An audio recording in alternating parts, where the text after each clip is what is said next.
Carry Me Home by PropMaster. Pinkie Pie.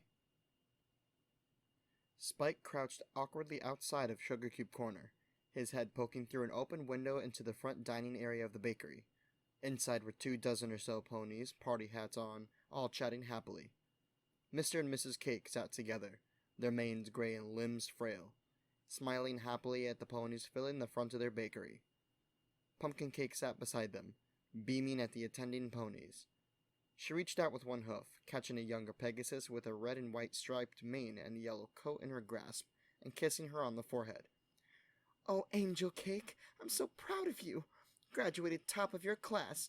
You sure showed those fancy chefs that fine cuisine can come from places other than Prance." Angel Cake blushed, struggling slightly in her mother's grasp. "Thanks, Mom." "We're very proud of you, our sweet little Cake," said Cupcake, her voice wavering with age and infirmity. She reached out with one hoof and lightly patted Carrot Cake on the fetlock.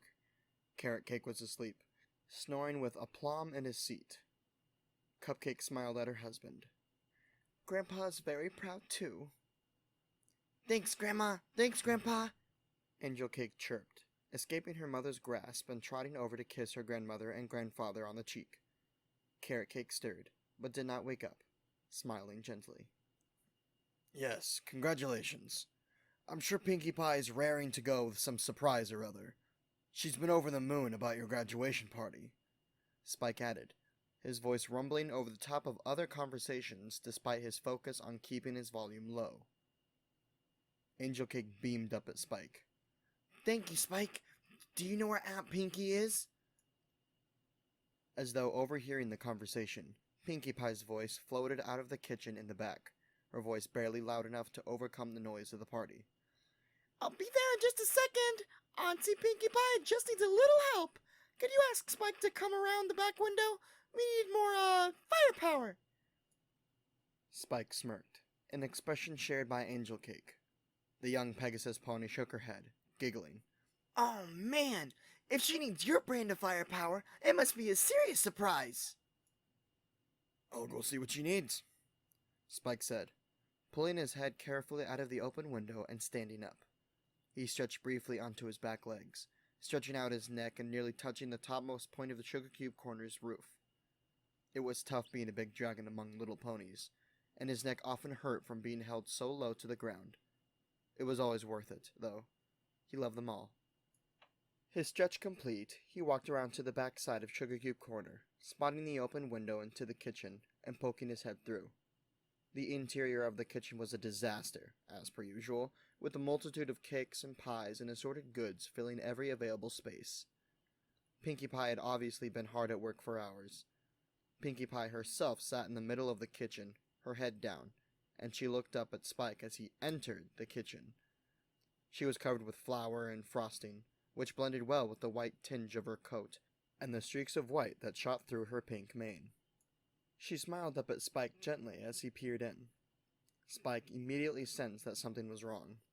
"Hey, Pinkie, what did you need?"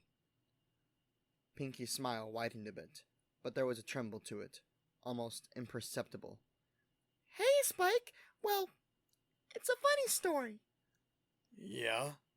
Spike asked, knowing that it was best to allow Pinkie to explain things in her own time. "Well, not exactly funny. It's not like, ha sort of funny. It's more of a wow. Isn't the passage of time and the things that it does to ponies crazy kind of funny? The kind of funny that isn't exactly funny, but you don't have any choice but to laugh because the alternative is throwing up and crying a lot and being sad," Pinkie said, one hoof gesticulating wildly. Spike stared at her, a sinking feeling in the pit of his stomach, and Pinkie Pie stared back, her eyes watering slightly. "You know what I mean?" she said, her voice getting quieter. "Yeah, I know what you mean," Spike said slowly. Pinkie nodded. "Yeah, of course you do. You're super duper smart. All that time around Twilight, all the time in the library, you grew up so good, Spike. I don't think I can say that enough. Well, you grew up, and you grew up!"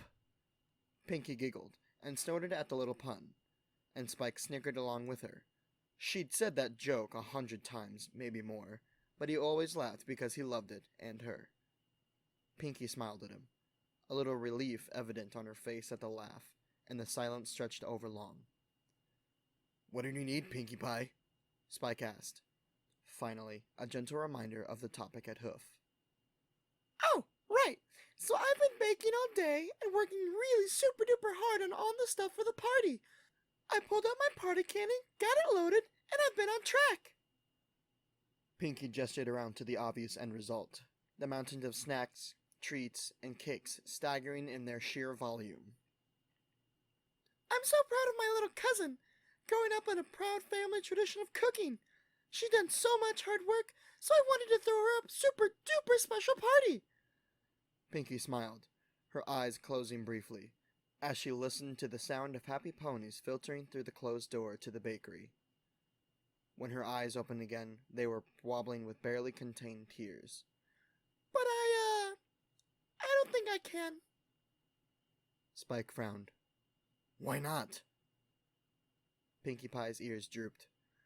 "I think I hurt myself pretty badly, Spike. I was lifting a big bag of flour earlier, and I think I was a teeny bit too big for a little pony like me.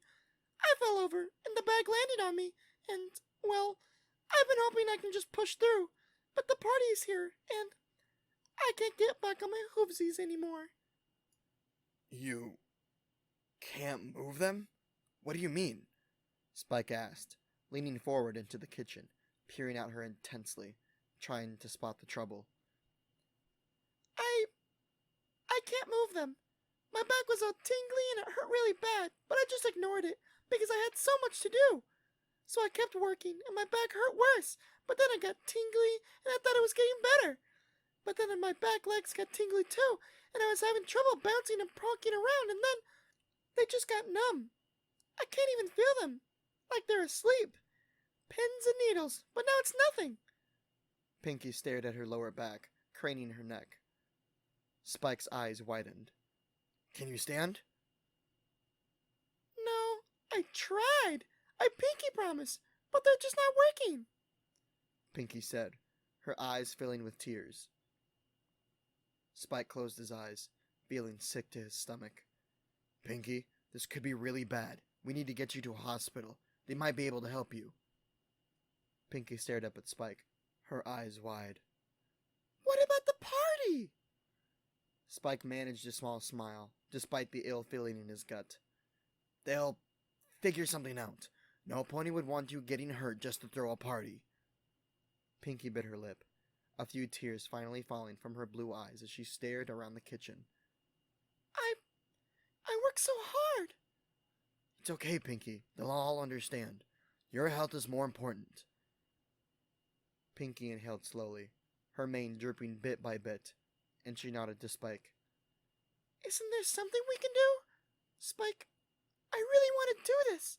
It's not fair that Angel Cake worked hard and then the party got ruined because of my dumb old back." Spike managed to get one arm into the kitchen, reaching out and patting Pinkie Pie gently on the head. "It'll be okay, Pinkie." Pinkie reached up with one hoof, clinging to Spike's wrist, the other hoof supporting her upper body. "Spike, please. I didn't know this was going to be my last party. Don't let me go out like this, Spike. Give me this one, please. I know you're super smart, and you're super right that I should go to the hospital, but can we wait just a little while?" "The longer we wait, the more likely that whatever damage you've suffered is going to be permanent. You know that, right?" Spike said, his eyes burning with a threat of tears. "I know, but please, Spike." Pinkie Pie begged, clinging to Spike. He could feel her tears against his scales, feel her vivacious energy draining out with every barely contained sob and shaking breath. Spike blinked away the tears that filled his eyes too, and he swallowed hard. "Pinkie," Spike sighed. "Change of plans, every pony! The party's moving outside! Up and at 'em! Let's hoof it to the park! Spike and Pinkie have a surprise picnic just waiting for all you happy ponies! So let's get going!" Pinkie Pie cheered from between Spike's wings, raising one hoof up and waving happily. Angel Cake laughed, looking out the window. Auntie Pinkie Pie, there you are! Spike moved closer to the window, crouching down to Pinkie Pie level with the window. She rode carefully on his shoulders, the scaly ridges on his back almost like a saddle. Pinkie Pie winked, grinning at Angel Cake. Never a dull moment with Auntie Pinkie Pie around. Come on, let's shake those hooves. Angel Cake spun around, addressing the party at large. Come on, every pony, we're having a picnic outside. The assembled ponies cheered, leaping to their hooves and heading to the park in groups, chatting excitedly about the surprise picnic. Pinkie giggled, watching as the party moved towards the park, where a banquet awaited them with the likes of which would pass into legend. Spike looked over his shoulder and smiled at Pinkie. Are we going to the party? No, I Pinkie promised. Just enough to kick things off. And then we can go. I just needed this. I really, really needed it. Pinkie stared up at Spike, tears of gratitude falling down on her cheeks. She leaned forward a bit and kissed Spike gently on the nose. Thank you. You know how to make an old pony smile, smile, smile. Spike nuzzled his dear friend. Yes, I do. Now, let's get you to the hospital, okay? And we'll figure out the rest as we go. Pinkie Pie giggled.